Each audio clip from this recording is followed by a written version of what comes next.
Vai para uma reta final, que daí essa é um pouco mais política. Por quê? Porque a gente teve uma repercussão muito grande no Brasil a respeito do caso da Débora, que é aquela que estava presa até esta semana, que agora está em prisão domiciliar, continua presa em casa, aguardando o julgamento, que já se iniciou, e se iniciou com um voto do ministro Alexandre de Moraes, condenando-a por 14 anos de prisão. O processo está agora aguardando uma manifestação do ministro Luiz Fux, que pediu vista.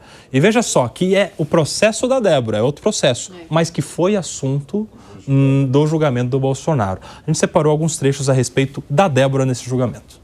Vossa Excelência me conhece e eu defendo a total independência de cada um dos magistrados e acho que Vossa Excelência vai poder trazer uma discussão importantíssima para a turma. O que fiz questão de salientar, e agora explicito mais, é que é um absurdo as pessoas quererem comparar aquela conduta de uma ré que estava há muito tempo dentro dos quartéis, pedindo intervenção militar, que invadiu junto com toda a turba e, além disso, praticou esse dano qualificado com uma pichação de um muro. E eu confesso que, em determinadas ocasiões, eu me deparo com uma pena exacerbada. E foi por essa razão, ministro Alexandre, dando uma satisfação a Vossa Excelência, que eu pedi vista do caso, desse caso, que eu quero analisar o contexto em que essa senhora se encontrava. Mas eu acho que os juízes, na sua vida, têm sempre de refletir dos erros e dos acertos, até porque, como o ministro Dino, de uma certa forma, mais lúdica, destacou, os erros autenticam a nossa humanidade. Debaixo da toga bate o coração de um homem. Então, é preciso que nós também tenhamos essa capacidade de refletir e que muitas vezes aqui é utilizado como evoluir o pensamento ou evoluir, dependendo da ótica de alguns. Henrique Kriegner, a situação da Débora virou praticamente um símbolo político até, né? Em relação à dosimetria da pena dela, e isso em relação à proporcionalidade, as comparações que são feitas das penas que estão sendo aplicadas a ela e aos seus colegas que estão presos pelo 8 de janeiro e muitos outros casos. Como é que você vê, como um estrategista político, analista, esta figura dela virando um símbolo? Virou um símbolo por conta do escândalo que é, né? E eu acho que essa palavra é talvez a mais leve que a gente possa usar. É de fato um escândalo. Ninguém ali está dizendo que a Débora não estava participando dos protestos, que a Débora não participou daquilo que foi considerado como um todo. Mas é justamente a questão da pena. A gente teve alguns casos que foram levantados, né? Quando o próprio ministro Alexandre de Moraes, ele cita que as pessoas estavam querendo defender, que ali só tinham senhoras com a Bíblia, não é que as pessoas negam, nem mesmo a direita nega que houve depredação, que houve vandalismo, que houve ato de violência. Mas é que a senhora, com a Bíblia debaixo do braço, foi para a cadeia por meses. Ali, se não me engano, acho que ela até completou um ano. É uma senhora que agora esqueci 11 o nome meses. dela. 11 meses dentro da cadeia. E foi ali sofrendo uma série de outras coisas. Nós temos o Clezão, que morreu dentro da cadeia também, esperando o julgamento. E se a gente considerar que o Clezão é um dos que talvez foram pegos ali na rebarba de toda a questão, ele não passou pelo devido processo legal, mas ele morreu dentro da cadeia. Tantos outros exemplos, inclusive do morador de rua, que foi preso ali no entorno, ali na bagunça de todo mundo, e que ele foi preso. Mas por quê? Porque ele morava na rua e ele estava ali junto com o pessoal que estava acampado no batalhão, e depois de mais de um ano de cadeia se descobriu que ele não tinha nada a ver, ele era um simples morador de rua que estava ali, foi devolvido. Mas que também tinha sua pena suja lá, tinha toda a sua ficha suja, mas na questão da mobilização ele não estava envolvido. Então, a gente tem uma série de problemas aí, que a Débora se levanta aí como esse caso para atrair a atenção mesmo do povo, para entender, nem tudo que está acontecendo aqui é em defesa da democracia. Tem muita dosagem política e interesse político por detrás. E eu não vejo essa ponderação em grandes setores, já que a pauta é política. Anteontem o deputado Nicolas foi para o plenário com o batom e ficou mostrando o batom. E isso me lembra um pouco o caso da Marielle no Rio de Janeiro. Quando a Marielle foi assassinada, eu não estou querendo politizar, vai falar, Marielle, então você é a favor do Lula. Não, presta atenção. Quando a Marielle foi assassinada, muita gente banalizava o assassinato dela porque era ligada a pautas que você não concordava. O que é um absurdo. Uma vereadora que foi assassinada no mandato. Brutalmente. É um negócio, sim, horroroso. Aí tinha deputado que vai lá arrancar a placa. Não, ela não merece o nosso respeito. Esse aí eu só desafiaria assim, a questão de muita gente. Eu acho que teve um setor, e deputados inclusive foram punidos por isso, mas um setor aí de... Mas faz barulho, radicais, né? Faz barulho. Mas ali, eu acho que foi um choque nacional, 9 tiros na cabeça, assim, né? E agora, da mesma forma... Nós não podemos menosprezar as pessoas pelo crime que elas cometeram. Nós temos que lembrar o processo penal, temos que lembrar as regras para que essas pessoas sejam preservadas. Ou será possível que todo mundo é vestal? Eu acho que no Brasil se criou muito isso, Kobayashi. Eu sou maravilhoso, eu sou honesto. Sim. E os outros não prestam. Olha o que está dando isso. Aí a preocupação maior, até só para se eu puder trazer, que é, de novo, aquela minha outra pergunta que eu fiz, né? O que é que vai acontecer, o que pode ser feito? Quando um médico erra na forma aí, tem erro processual, custa vidas. Lógico, né? Quando você tem aí outros profissionais também. Agora, nós estamos vendo, essa primeira turma se reuniu e nós aqui já elencamos uma lista grande, muito grande, talvez até maior do que a lista lá que a deputada Detone apresentou lá de 30 metros de denúncias, que é maior até do que essa lista já de erros. Vai anular a decisão ou não vai? E para quem que a gente pede isso? Porque o meu receio nós temos a liberdade de analisar, nós temos a liberdade de denunciar, mas de formalmente, se essa denúncia, se essa análise não gera nenhum tipo de resultado, a minha conclusão é que sim, nós estamos vivendo uma ditadura do judiciário. Fala, Rodolfo. Que é muito ruim também, né? E ao contrário do que muita gente pensa, ela não foi presa só por pichar lá, perder o mané. Olha só os crimes que estão sendo atribuídos a ela. Abolição violenta do Estado Democrático de Direito, tentativa de golpe de Estado, dano qualificado com violência. Dano qualificado com batom é o batom do 007, eu acho, queimado. Rodolfo, mas acho que tem imagens dela saindo de dentro do plenário, destruído, né? Só um minutinho. Associação criminosa armada, deteriorização de patrimônio tombado. É justamente o que eu quero dizer, porque a gente pega a imagem dela só colocando ela perder o mané, só que ela não estava só lá dentro, lá em cima da estátua, ela estava lá dentro também. É isso que eu quero contextualizar aqui. Mas aí a questão é a seguinte, é que a gente ouve muito falar sobre a individualização das condutas, isso é muito importante, é uma das grandes críticas que a gente tem visto em relação a tantos centenas de julgamentos que já foram feitos no Supremo Tribunal Federal. Mas, por outro lado, Priscila, eu quero que você explique que, às vezes, ela responde por um crime armado, não necessariamente por ela estar armada, mas por ela ter uma ligação, incentivo, auxílio, uma concordância com pessoas que estariam. Seria isso para a Priscila explicar. Mas deixa eu concluir, senão as pessoas vão se levantar achando, tá contra e não sei o quê. Eu quero só terminar de falar aqui, porque assim,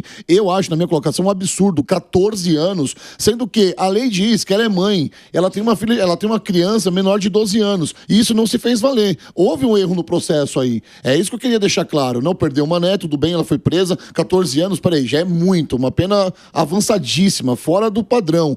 Mas por que ela está presa? Por que ela está detida? Senão ela poderia responder isso em liberdade, porque ela tem um filho menor de 12 anos e a lei ampara ela. Fala sobre isso também, Pri. Sim, dois pontos. Primeiro, que quando a gente vai falar de concurso de pessoas, quando pessoas se juntam, né, que são esses crimes multitudinários, o que acontece? Eu tenho que descrever o que cada um fez. E aí, o Código Penal, Koba, a gente tem uma teoria que é a teoria unitária, monística. Você está falando muito difícil, calma, Priscila. Dá uma explicada geral aí. Você pediu para eu explicar. Não, você pediu para eu explicar. Eu estou dando o nome, vou explicar. Porque não adianta falar assim. Monista. Essa teoria, o que ela fala? Porque aí justifica, tá, Rodolfo? Quando as pessoas se unem, eu preciso descrever todo aquele que concorre para o crime, responde por ele na medida da sua culpabilidade. Então foi isso, e não estou dizendo que ela estava, né, se tinha vídeo, não estou dizendo isso. Ela foi inserida nesse contexto porque ela teria contribuído de alguma maneira com o todo. Então, junto o que cada um faz. Esse é o primeiro ponto. Agora, com relação a ela está presa desde março de 2023, 2 anos, né? Então, o que acontece com a preventiva? Quando a pessoa é mulher e ela tem filho, que é criança, que são 12 anos incompletos, o nosso Código de Processo Penal diz que o juiz poderá, não que ele deva, poderá, porque a gente tem isso das regras de Bangkok, que são questões internacionais que nós somos signatários. Então, lá no Código de Processo Penal, ele diz que o juiz pode, comprovada essa questão, né, de maternidade, enfim, que é o caso dela, que ela tem 2 crianças, né? Ela pode ter prisão domiciliar. E aí aqui entra um ponto. Porque a todo tempo ele dizia que precisava manter a dela presa, que ela precisava continuar presa e justificava afastando essa possibilidade dela várias vezes. E aí agora, depois desse, né, dessa problemática, o que ele fez? Olha, como pediu vista, eu não posso deixá-la mais onerada com isso, com essa liberdade dela, tendo em vista que ela já teria cumprido por volta de 25%. Mas sempre a reboque da situação, né? Sim, teria cumprido 25% dessa pena. Sim. 282 dias. E aí, para nossa audiência entender, que justificaria, se ela tivesse sido condenada efetivamente, ela já não estaria presa nesse regime que ela está. Então, progressão de regime. Ela já faria jus à progressão de regime. Foi um dos fundamentos do voto. Porque ela trabalhou, inclusive, no presídio. 30 segundos. Fala.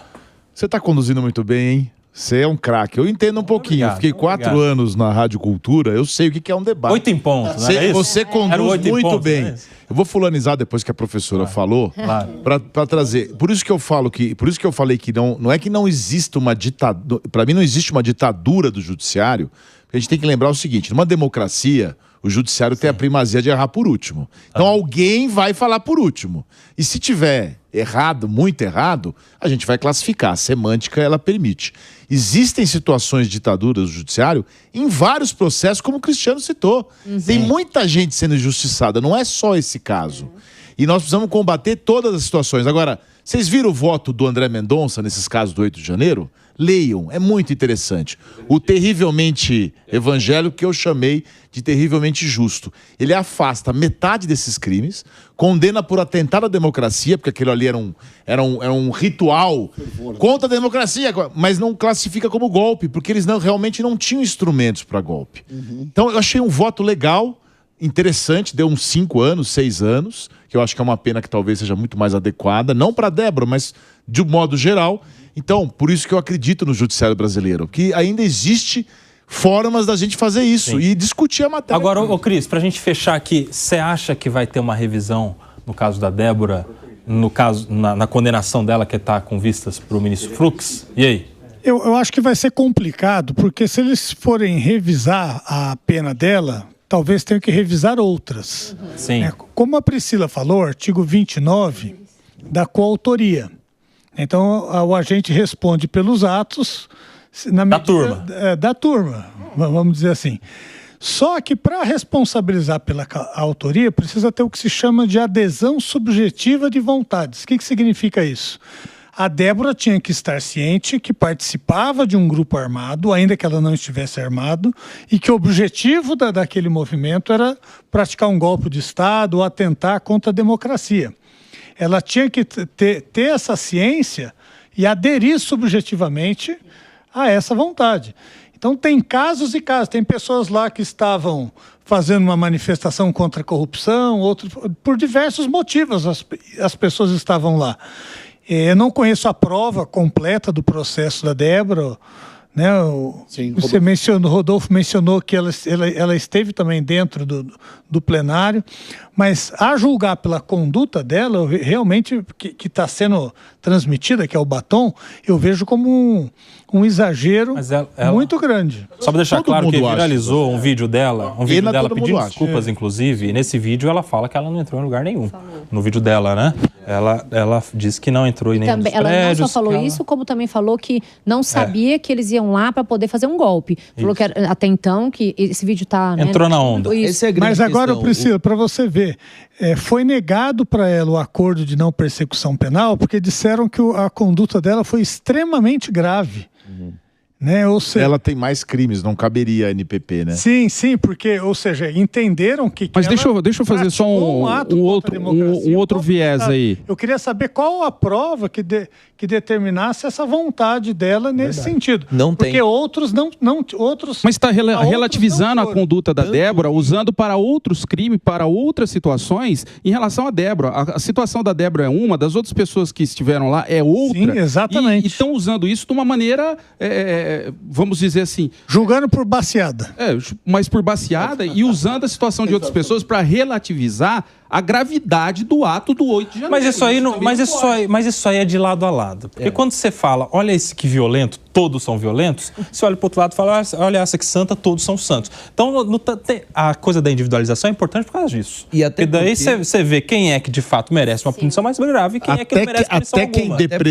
Até quem depredou pode responder pelo crime de depredação. E, de repente, não estava nos outros crimes. Tudo tem que ser analisado. E pode ter, eventualmente, alguém que não estava lá e que está envolvido em todos os crimes. Até o ex-presidente falou outro dia, quero ver provar que eu estou no crime de depredação. É óbvio que ele não pode estar no crime de depredação. Ou seja, só colocar uma questão que poderia ser discutida é a questão do concurso material. Que eu tenho sérias dúvidas. Aí é difícil, hein? Tenho sérias dúvidas. Você tem que explicar, Cristiano. Você está igual a Priscila. Vocês estão falando muito. Mas a Priscila está explicando, você não está explicando. Explica o concurso material aí, vai, professor. Na prática de vários crimes, né, pode-se dar o concurso formal, material ou crime continuado. O que significa isso? O concurso formal é quando o sujeito pratica, em uma conduta, pratica vários crimes. Sim. No concurso material, são várias condutas e vários crimes, as penas se somam. Sim. Então, ali é possível dizer que toda aquela conduta, né, foi uma única conduta só, com resultados diversos. Isso é importante porque no cômputo das penas haveria um grande benefício para esses que são acusados. Responderia pelo crime por uma pena só. Por uma pena só com um acréscimo. Seria isso.